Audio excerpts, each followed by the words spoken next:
atimize makusudi ya kwake katika dunia. Bwana Yesu asifiwe.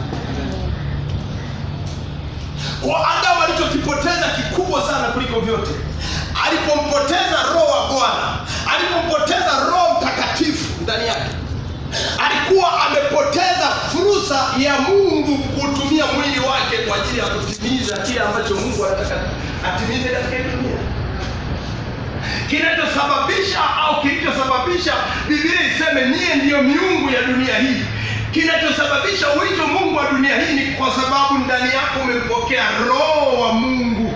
Amen. Unapokuwa na Roho wa Mungu ndani yako, manake unatembea kama Mungu anavyotaka kutembea.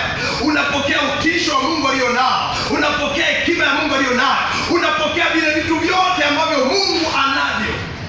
Manake hakuna kitu chochote ambacho Mungu anakifanya au anaenda kukifanya ambacho utashinda kukifanya. Kwa nini? Kwa sababu yule Roho Mtakatifu aliyopo ndani yako anasema, anayajua yale mambo yote ya Mungu anayoyawaza, anajua kila kitu cha Mungu, anajua naam hata mafumbo ya Mungu yaliyofichika.